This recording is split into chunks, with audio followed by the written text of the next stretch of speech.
So I'm talking about, because Levan and Devon's coming up in 15 days now, 14 days. 14, I think. Oh my gosh. Assuming this video is assuming that everything Devon is telling us about his training is accurate. So or somewhat accurate. Yeah, this is just or truthful. This is just about training input. As you look across his history, I think historically Devon was known as a versatile puller, a well-endurance puller, and somebody that if you lose from him early, you're not getting it back. When we look at that time frame, when he was telling us what he was doing for exercises, he was literally doing thousands and thousands of reps every day in 1,200 exercises. He literally had a map all the way around his basement of all the different, he was doing things like this and like this. It was ridiculous. Doing things upright, doing things from high, doing the same things from low, everything in every direction. No wonder he had such great endurance. Yeah, no wonder his endurance was world level. So when we start looking at the WAL, we're looking at a more favorable format for Devon in 1 versus 1 super matches, which he was already getting. He wasn't never really in the tournaments, but they're more often, and there's more money, and then he retired in 2017. So looking after the retirement, strength became a much bigger priority. And then obviously coming back from his elbow surgeries, he couldn't develop something kind of strong and attach that to what he already had in the elbow and all this other stability, which he lost. So he had to develop high, real far outside, get a sticking point, and real far inside, basically his press. And he had those two things, and he came up in the 225. So what was his first match? So he had Matt Mask, that they were doing multiple super matches at the end of a tournament. Yes. I think basically his first one-on-one was Jerry. Did he have Dave before Jerry? No. I don't know. I think Dave was after. Dave was at, was it 5? Can't remember which. Dave was before Michael mm-hmm. and after Jerry. Yeah. I think that's right. Okay, so the reason I bring up Devon's versatility is because he trimmed, for the first time, trimmed back the branches of that tree to focus just on inside and outside, and that's it. He just found some things, and when he was in the WAL, it wasn't rise and roll as his priority, it was cup. Cup high, cup low, cup, every different direction. So he just took all of his energy, and he what do you call the opposite of diversification? Specified? Yeah, he made it more specific. So he cut away all the other things he was doing, and he just put all that energy into one thing and allowed his work capacity to increase. So when he went into Jerry, he was doing all of his rehab, and then his heavy was a little bit of high cup and low cup multi-spinner. That's very specific. But he couldn't really focus very, very hard because he had a lot of other matches around that time. He didn't have 6 months to prepare, or 4 months or anything. And then he won that match, barely. When he went against Dave Chafee, I think people are under a misconception that he, again, trimmed the tree and just went for rise and roll. People are looking back at that because he did it for Levan and saying that's what he's doing again. Levan and Dave are comparable, and they're not. What he was actually doing, what he told us, again, preface, is that he was training to King's move Dave Chafee. Who? Devon. And if he got the stop, he was ready to come up and hook with him. That's what he was training for. So at least half of his heavy work was inside to be able to hook with Chafee. Goodness. And Devon has never pinned Chafee at that point. And then he won, and he never had to go inside because Dave quit on all the outside point every round. Then his next match was Michael. And so he had a match with Matt Mask in a super match when Matt was really heavy, and then he had a match with Michael Todd after that. I think 2 months later, whatever, their next event, 501 and 503 or something like that. And he was doing a phase for his health, because he'd been doing a lot of weights, of just walking and arm wrestling. So he would arm wrestle every day, basically, 4 or 5 days a week, and then he would walk every day. That's why you look back on his channel. Hey, look at my previous lives, Warrior X. We just finished some table time pulling. So that's why you look on Devon's previous content. He literally has a 50-kilometer hike he took his kids on, just like an extreme thing to get views, but also an accurate representation of his current training.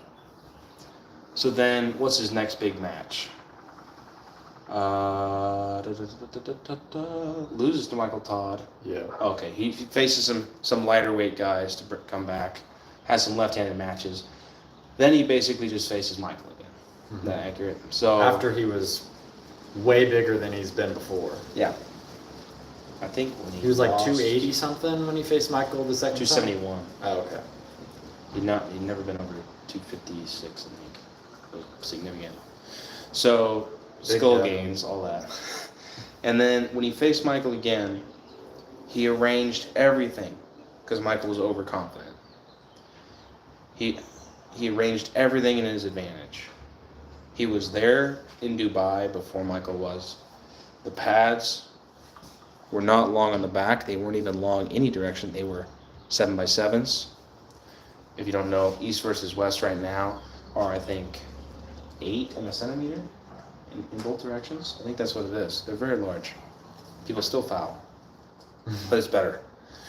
And the rule set was Michael couldn't dip defensively his shoulder below the table, or even in some cases I think they were saying below the pad. And Devon, because he's taller and most likely going to come inside, couldn't cross the center line with his shoulder inside. Hand peg to hand peg. Devon won that match 6-0. It was still close, out of straps. But he did everything he could to make it in his advantage, and he barely won. That kind of set him apart. One, because now he's super invested with the new PEDs he was on, and literally getting up at 4 a.m. for extra meals. I mean, he was really invested at the highest point ever. This sets him up for Levan. So he takes a break, he loses some weight, comes down. John Brzenk 6-0. Now Levan gets a stop round 1, loses, tore his bicep. For Levan, I'm assuming he didn't do any specific training other than high and low multi in terms of really heavy weights leading to John, just table time and resting really. Leading into Levan, he trimmed everything to where he was arm wrestling 6 to 7 days a week, traveling a lot in the US and Canada, and he was doing rise and roll. That's all he did. What wasn't it for 50 reps instead of singles? Sets of 30 to 50, no singles yet. So he still hadn't made that that next step into peak strength being the thing. And really the answer, I can tell you right now, the answer is because of his elbow integrity was not going to support the peak strength investment of those singles that he's doing now. So after Levan tore him, then he got the stem cells, Prudnik, etc. More victories, different weight categories. Demolished Sanders Sadis. Now he has some elbow integrity. Goes back to training everything, and as we saw, really for the first time leading into Hermes, he did singles. When did he start doing the singles? He was preaching it ever since he lost to Levan, but the rise is now the most important. It was cup, rise, roll in the WAL, that's what he said. Mm-hmm. And then he said, or cup, roll, rise even. Nope, he gave rise second. Now he's saying rise, roll, cup. And like supination if you remember it.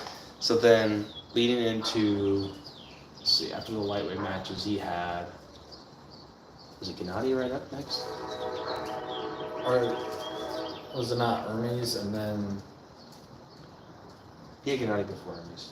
Oh, okay. Definitely. Yeah, Because so- Hermes was getting ready for Levan when he faced Gennady. Yeah, so he lost to Gennady because he didn't train the Yeah. He wasn't doing singles for inside movements. He was just doing the Which is so outside. odd to me. Is that just because he doesn't want to go inside with him? I think he just thought his outside. Had a problem. I think he thought his outside was going to be too strong for Gennady to even get him inside. That's what I feel like. Yeah. He was obviously worried and wanted to have so much strength. He cut everything again, committed to only outside training for Gennady. Gennady beat Devon 3-2. Because when he did need to go inside, and initially the first time it happened, Devon chose to go inside, so a little bit of hubris there. But after Gennady, Devon faced was Hermes next day. Another super high-level match. So 2 months leading into Hermes, Devon was natural, came off all his gear, and he was only on stem cells. When he was walking around for the Hermes match, he literally looked 25 in the way he was walking. It was crazy. He defeated Hermes, flash pinned him in the end, 3-0, no chance. And Hermes, People didn't really expect that. it was a huge upset. He was the underdog. That and severely underweight, really. I think he was like 261, 262. I said right there, 262. And then, what was the next thing? I mean, now obviously we got the rematch with Levan. He faced one other person, didn't he? Saplankov. Saplankov and Georgi Svetkov. Yeah, So, two. and a rematch with Dave. Yep. We forgot about the rematch with Dave. So that's an interesting one because normally you're talking about resting for at least 2 weeks. If you're going to peak, you have a 6-week taper. All this stuff he talks about pretty consistently. Even now that he has stem cells and more health. Leading into Dave Chafee, he trained right up till he got on the plane. I think the only time he stopped training was once he was in Dubai for King of the Table. And he beat Dave Chafee. And that was the first time we saw him showing off the health and integrity with opening with a flop, which he had center on, which is amazing. Huge health increase. Now a huge strength increase. And so now, after so much time focusing on different things, with the rise and with the roll outside, after Gennady, he reincorporated inside training. So again, the base grew out a little bit more. And then he had, who was next? Was it Georgie and then Dennis? Georgie, he just rested 2 weeks. I don't even think he rested from table time a full month. I might have done 4 weeks and no table time. And it just did Georgie, and I actually was surprised at how strong Georgie was, because he got serious for the prep right-handed. They had a famous practice bullet arm horse. And then now right into Levan, yeah? Saplankov. Saplankov already faced Hermes. So beat Saplankov. I don't know what he did for Saplankov. I don't remember the training he was in. I remember he got up to 156 for pronation on the single. Yeah, he was still around 90 for rise, I think. Yeah, I don't know where he was at on the other ones. He didn't post a lot of that. But I know he was at 156 before Dennis, and he got way past that for this rematch for Levan. Yeah, and he's now at about 125 pounds for rise. So that is literally insane. Crazy. So we see this, right? Devon's focused on strength, and then he comes back down and builds his base, and he keeps doing that. The problem is this keeps growing. Problem for the other competitors. This keeps going up, which is just his overall level. So his ability to perform with high strength output, with his work capacity the same at a higher and higher level each time he does this. And so now he's again going into Dennis. Going into Dennis, planning for a hard riser battle. That's what he said. So heavy emphasis on rise. I think he was approaching 100 pounds on the riser lift. Dennis gave up everything in the setup, which is a total meek baby. I shouldn't say meek. Weak little child in the setup, didn't fight at all. Devon had full access to everything. Much like their left-handed match like 6 or 8 years ago, whatever that was. 2018. 6 years ago. And then Other than that, I don't think he had any specific lifts for Denis Saplenko. I think it was versatile still. Now leaning into Levan, he said he's working a lot on his inside and his rise and his roll and his work capacity and his daily. Is he doing? He hasn't really bragged that he was doing daily, but it's probably at least, he's always done at least 4 days a week, so probably 6 to 7 days a week, we're going to assume, table time. Traveling again, I know he's been traveling for the practices. So, we hear it all the time, Devon's never been this strong, but with the added helps of... Just posted. There's Aiden's video. Check out Finland's World. So with the added help of full-time, YouTube taking off, actually making money, not having to worry about the other things in life, and his family supporting him, being able to focus, but then also just the stem cells were such a big part. He's down to... Can I say your name? Asanul Haku. Not really. No, I can't say your name. No, it's very small. It's hard for us to see. So I don't know if Devon's going to win or lose with Levan. I just know that the way that Devon's training, as well as the way that he's revealing his training methods to everyone, so honestly and so transparently, is a great way for an amateur like me and like us coming up to see how he's improving doing this. Focusing on strength, focusing on work capacity, focusing on strength, and just peaking over and over again and maintaining a higher level after the peak. So, I mean, obviously it's inspiring, but it's a route. Yep. There's all of a sudden we see these guys with no social media, no YouTube channel, these foreigners, they don't speak English, we don't have any content from them, no information, come in on all these drugs and beat everybody. And so there's no real path for amateurs. Yeah. Not only that, they don't really talk about training philosophy or methods, so there's no way to go, this guy's got a better outlook, and decide who to follow. Yeah. Hey, David. Ah, it's all right. Yeah. Who's that guy that's always saying, call your mom? Todd Hutchings. Call your mother. She hasn't heard from you in a while. What's his name? It's that guy. I know, but he said you guys aren't answering my question. Who's this guy? He said, "What do you look for in men?" Yeah, he asked me that in the last live stream, and I laughed and thought about it. I think I said, no, I'm not going to tell you what I said. What did I say? What did I say, Logan? What did I say last time? What did I respond with? I think I said integrity. Yeah, no, that's hilarious. So anyway, that's what I've been observing. I don't know what everyone else is seeing. But when I'm looking at where Devon's at before a match, not even just to predict, just because I'm interested in this, entertaining to me, I love arm wrestling. I look at where he's putting his energy and where his investment's at. Tells me about his health and his work capacity and about how much support he's getting from his family. Obviously now he has a whole nother level of support with his sons, both more competitive, both actually training weights. And his daughter now, she just won that tournament. Is she training weights, do you think? No, but she went to the practice for the first time. Yeah. I saw that. When was that? His last pull was with Habry, his daughter. His last pull up for Levan. Is that on Instagram? No, it was on Aussie Arm Wrestlers. Oh, I didn't see the whole thing. Yeah, at the very, somewhere in it, he was like, yeah, Habry's going to be my last pull before Levan. I heard something. And then Ozzy said, what is that, like a 200 kilo difference between the opponents? And then Devon was like, yeah, but they're about the same amount of fierceness. Oh, that's true. Yeah, that's cool.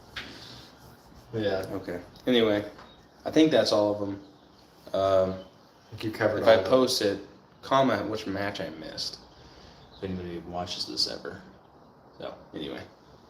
That's enough live streams and content for today. The short arm. My arm is so much shorter than yours. I'll stay back here. Yeah, no muscle. No muscle on me. Alright. Stay after it and find truth in arm wrestling.